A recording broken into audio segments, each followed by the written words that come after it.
If you don't know this, you're destroying your chances for investing in commercial real estate here in Austin, Texas, or in any state for that matter. These are the most important terms when it comes to investing in commercial real estate to have a good deal. Because let's face it, 99% of investors and even agents get this wrong every single day. And I'm going to save you so much time, stress, and money, help you get the best deal possible after understanding the key commercial terms for math. Now, math obviously is not super sexy, but when it makes you money, it becomes more attractive. Hey, my name is Jordan Schreiber. I'm one of the top agents in all of America, especially here in Austin, Texas. My team's done $1.6 billion in transactions, and we do all forms of real estate from commercial, obviously, but also luxury, residential, buy and sell side, and all in between. And right now, I have a deal as we speak under contract for about 192 units, pending for that one, now one for 88 units. And both of these transactions, believe it or not, are done by commercial agents on the sell side. I'm on the buy side of my investor clients. And the numbers are totally wrong. They have no clue how to understand the math, despite this all they're doing every single day. So I'm making a quick video to show you exactly how to analyze your cap rate. Cap rate is just a fancy word to say how much you make on this return per year. It's in percentages. Capitalization rate is the official term. And then we want to break down NOI and also net free cash flow. These are the three main things. Now, in order to understand how to get to our cap rate, we gotta understand what is NOI. NOI is net operating income, and to find that, we gotta break down our GOI, which is gross income. We also gotta break down all expenses, taxes, and pretty much everything that goes into cost of the commercial property outside of the debt coverage. That is for net free cash flow. More than on the end of this video. That one is super important because most people would think that NOI is your income. Unfortunately, it's not. It'd be amazing if it was, but it's not. So first things first is gross income, expenses, taxes, property managers, and so forth, depending on the asset class. Like you're buying a storage unit, those have less expenses as opposed to buying a complex or a hotel and those kind of asset classes. And speaking of asset classes, before we get too far into the whole video about this later on as well, but there's three main classes of assets in commercial real estate. There's A, there's B, and there's C. And some people will also use D class as well. And kind of like a report card, it is really similar to that same aspect. A being A plus units or assets. This one will be turnkey ready. That means it's in the nicest locations. It has huge cap rates. It's just a cash flow machine, and there's no opportunity for value add when it comes to an A class. The biggest value add is probably expansion, so you want to do more of those, and it's waiting for appreciation. B is obviously our next one. These are good, but not great. And these are places that are good locations, pretty steady traffic, the building's not falling apart, it's pretty stable, and there are opportunities for value add. It could be increasing the rent prices, it could be adding more units, it could be upgrading, renovations, list goes on. All of these become part of the value add to make this A class, or at least a B plus class. And then C, as you probably already know, is going to be a fair property. Because you use D, that means with awful properties in context and bad locations. C on our list are places that are not the best locations, can have some crime rates, can have really broken down places. It could also be a B location, but has terrible numbers in terms of the rent rolls are really bad. It could be terrible management. Cap rate could be 2%. All these things can be factors of these.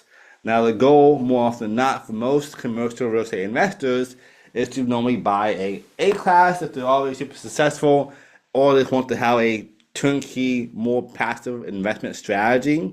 Because in commercial real estate, unlike residential real estate, there are property managers in place on most of these sites. If it's complexes, storage units, you're buying a business. Whereas for B, same kind of thought process, but the goal is to upgrade the property and then have it be stabilized to make more money. And then the last one I would say for C, it's like you're buying the most affordable places out there that other people don't want because too much work, but it could become a great asset for you if you put in some love and care and upgrade the properties. Now, these are the three classes, a little quick tangent. I'll have more about this later on for you too. But to really understand how to get our cap rate is easy. It's going to be NOI versus net operating expenses divided by market value. The market value is going to be the cost of the asset. So we just bought an asset a couple days ago. It is a 88 unit storage facility. That one, let's say for easy math here, is $1 million.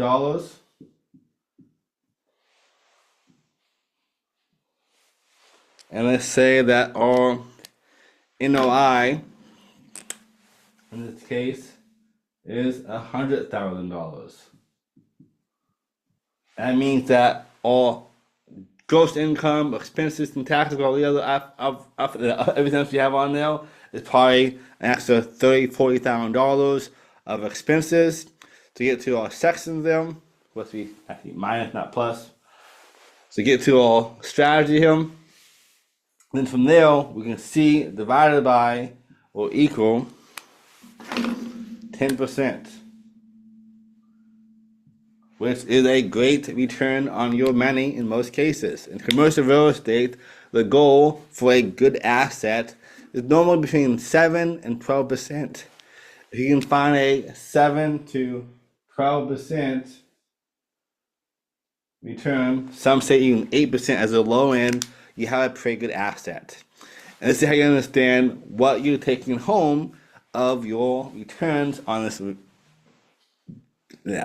Returns on this investment. Now, this does not give you your cash flow because your NOI is $100,000.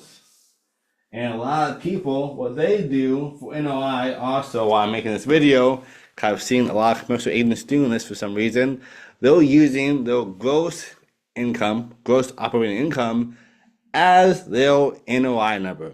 So when I look at the numbers, I see that it grossed $150,000 and they tell me the NOI is 15%. I'm like, well, that makes no sense because it is netting $100,000. How are you guys getting this crazy kind of math? So 15% would not make sense though. So that's why it's so important to know this math.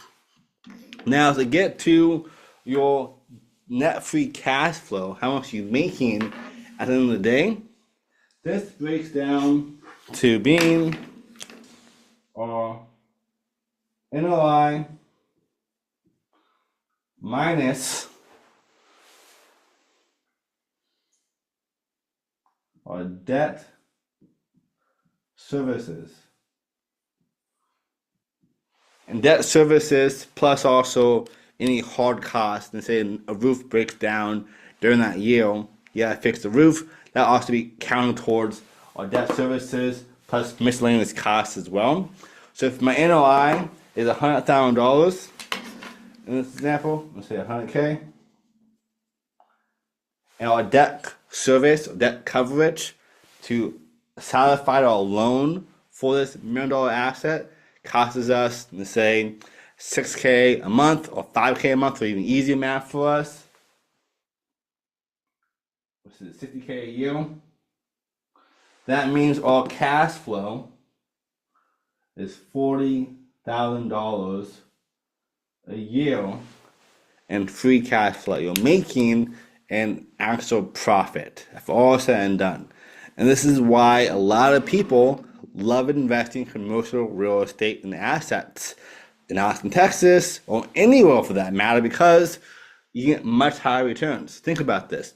If I buy a single family home for $1 million and I use the 1% rule or the 1% rule and a 50% rule, meaning that I should make 1% per year on my $1 million assets, which is $10,000, divide that by 50%, which is $5K, if I do my expenses, management, and so forth, I'm making $5K on this property then.